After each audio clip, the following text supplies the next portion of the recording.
Here's another way I would show being congruent, not a coward. If I was an MP and let's say, uh, Netanyahu was in the surrounding area and he's shaking hands with other MPs. And of course, I would hopefully there'd be a lot of media to see this. I would refuse to shake hands with him. And then he might just kind of turn around and shake the next person. I'd make sure if he doesn't want to know why I'm not shaking hands with him, then I would tell the newscasters if they want to cover it. Now, of course, they might not want to cover it because Canada is kind of it seeks to avoid conflict as a way to mitigate the Anthropocene or the Endgame, which is it's like crossing the street and looking the other way, which is how Nazis win, right?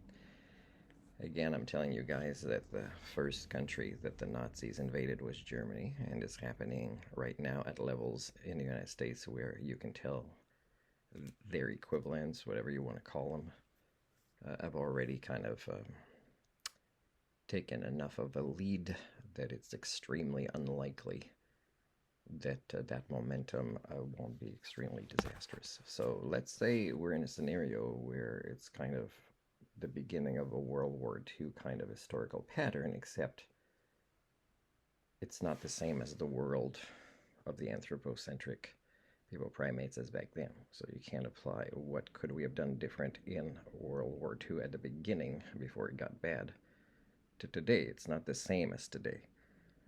But the thing is there are things like there are people saying, yeah, everybody needs to disconnect with the U.S.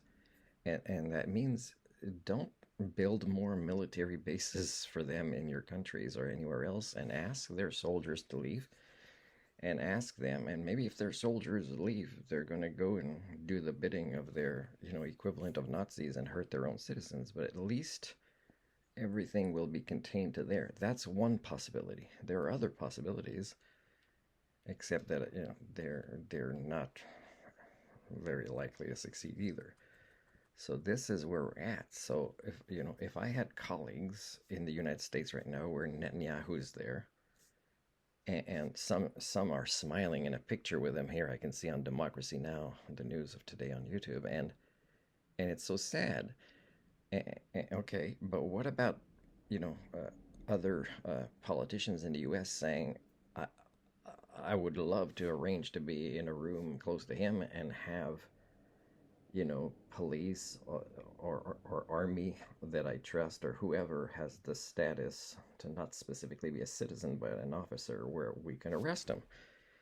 And because it's not just about whether the ICC has jurisdiction or not, it's about right and wrong, which is something, we're supposed to learn, how easy that is, judging right and wrong between 3 and 5-year-olds. So I see all these people in this picture, and not only were they failed between 3 and 5-year-old, they were failed for the rest of their life, and now they're failing others at acting on right and wrong.